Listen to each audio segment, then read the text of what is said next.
Good day mga ka-sports natin dyan. Creamline Cool Smashers versus Farm Fresh Foxy Salpukan magaganap na. Ayon sa mga prediksyon, ang Creamline Cool Smashers ay kayang-kaya raw pataubin ng Farm Fresh. Grabe naman ang mga prediksyon ngayon ng mga netizen. Isa pa lamang ang talo ng Creamline Cool Smashers, ngunit bugbog sarado na nga sila sa mga pangbabash. Kabilang na nga dito na sinasabihan nga ang Creamline na may dalawang setter daw di umano, ngunit bugok ito. Grabe. At marami pa nga ang nagsasabi na ang Creamline ay hindi raw makakapasok sa Final Four. Lalo't mahirapan nga ang nasabi natin magiging kalaban pa ng CCS, dahil kahit sabihin natin na hindi nakakapasok sa Final Four ang Farm Fresh, ngunit pumapalag talaga ito pagdating nga sa kanilang mga nakakalaban, lalot sa Creamline.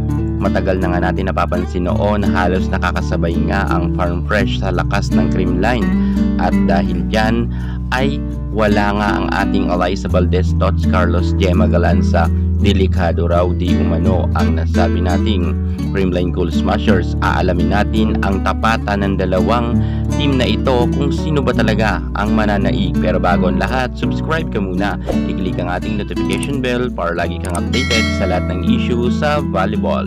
Susunod na.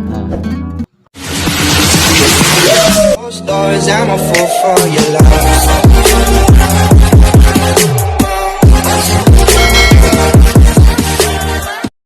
Marami man ngayon mga nagdududa sa Creamline Cool Smashers dahil nga sa kanilang unang pagkatalo versus nga sa PLDT, pero hindi rin naman ganoon kaganda ang performance na ipinakita nga ng Farm Fresh Foxys. Kaya't bakit sinasabi ng karamihan nga ng mga netizen na kayang-kaya pataubin daw ang Creamline Cool Smashers dahil wala ngang Alyssa Valdez, Tots Carlos at Gemma Galanza.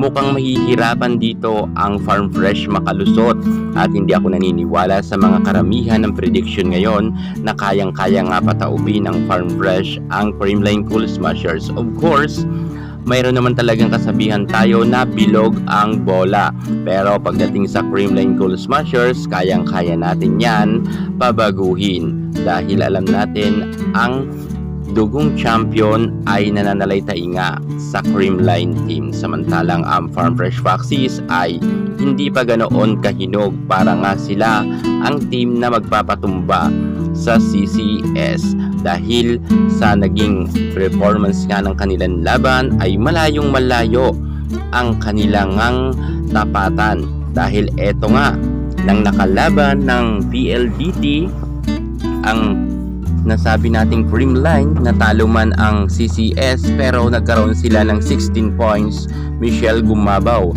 18 points, Bernadette Fons at kay Stanton ay 20 points. May 4 points ang setter nila, BDL 7 points and Bangs Panaga 8 points.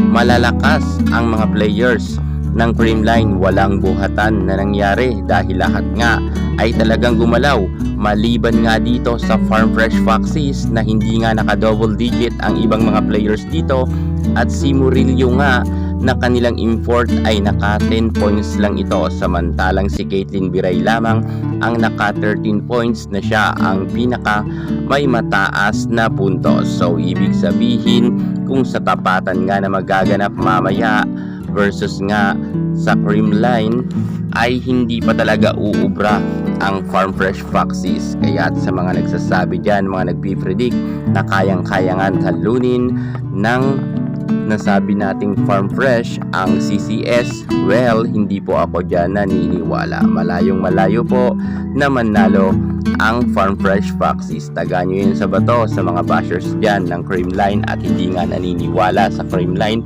na gustong-gusto talaga nilang ilaglag ito sa Final Four. Well, mukhang hindi mangyayari yan mamaya dahil sinisigurado na yan ng CCS team na sila ang magwawagi sa laban. Dahil kitang-kita naman natin sa mga performance pa lang, kahit si Tubu sabihin na natin na magaling ay hindi nga masyado ngayon nakakahataw.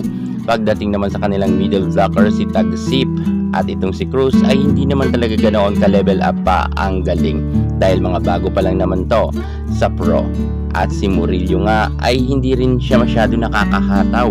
Si Romero lang talaga at Viray ang masasabi natin na gumalaw nga ng husto kontra nga noong nakalaban nila ang Cherry Tigo. Pero ang PLDT at ang Creamline talagang bakbakan kung bakbakan sa laban. Kaya sure tayo na Creamline talaga ang mananalo. Thank you so much. God bless.